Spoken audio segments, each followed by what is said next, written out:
જય શ્રી કૃષ્ણ બાળકો, કેમ છો બધા? મજામાં તો છો ને? હું પણ મજામાં છું. તો ચાલો આજે આપણે સરસ મજાની વાર્તા સાંભળીએ. બાળકો, વાર્તાનું નામ છે ખેડૂતની પરીક્ષા. ઘણા સમય પહેલાંની આ વાત છે. એક રાજ્યમાં એક રાજા રાજ્ય કરતો હતો. એકવાર એને પોતાના ખજાનાના રક્ષણ માટે ખજાનચીની જરૂર પડી.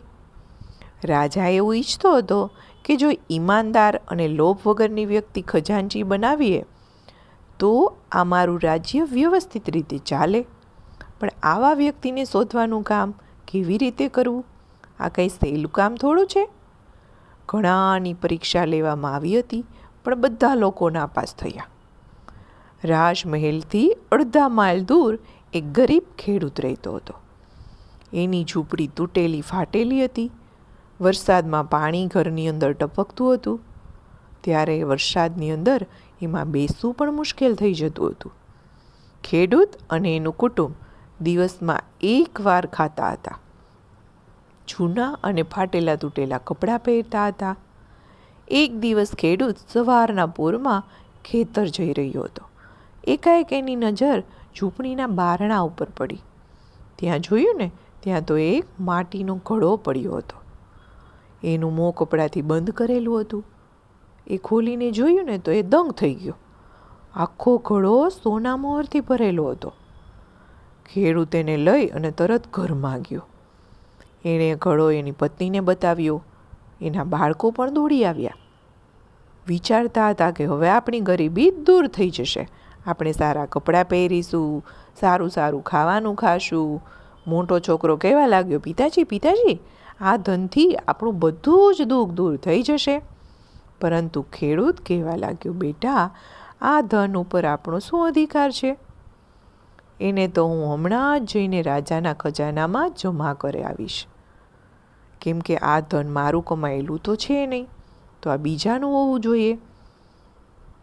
બાળકો, ધ્યાન રાખજો કે બીજાના ધનથી ક્યારેય આપણે સુખી થવાતું નથી.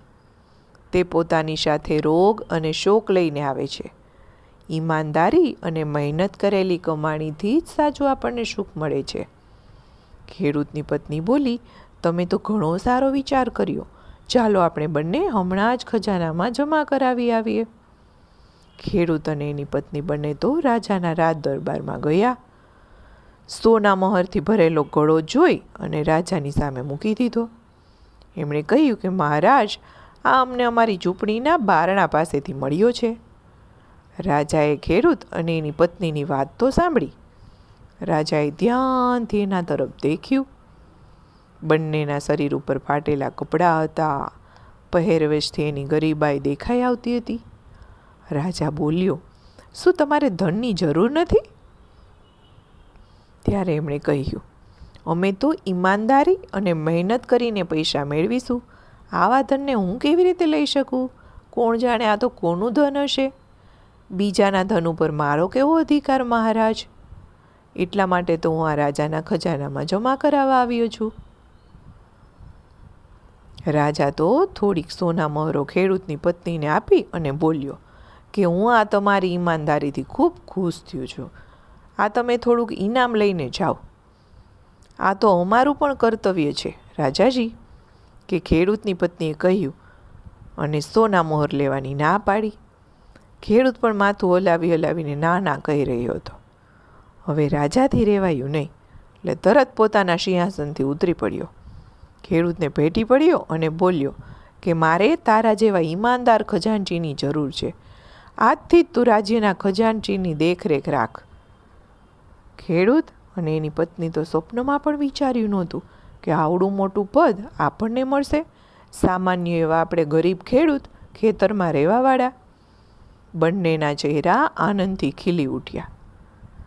પછી એ તો એમણે ઘણા સમય પછી જાણવા મળ્યું કે પોતાની પરીક્ષા કરવા માટે આ ઘડો રાજાએ પોતાના ઝૂંપડીના દરવાજા પાસે મુકાવ્યો હતો.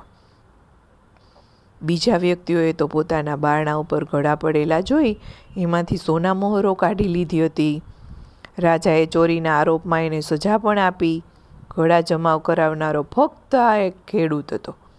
એટલો ઈમાનદાર હતો કે એણે બીજાનું ધન છે એ વાપરવાનો અને એના ઉપર એનો અધિકાર નથી એટલી સમજણ એની અંદર મેળવી હતી. અને ઘરના દરેક લોકો એક થઈ અને રાજાને આ બધી જ સોના મહોરો પાછી આપી દીધી. એટલે રાજા ખુશ થઈ ગયા અને એમને એનો ખજાનચી બનાવ્યો.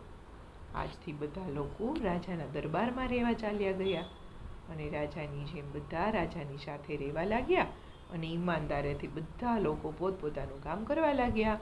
બધાએ ખાધું પીધું ને રાજ કર્યું અને રાજાનું રાજ્ય પણ ખુશખુશાલ થઈ ગયું.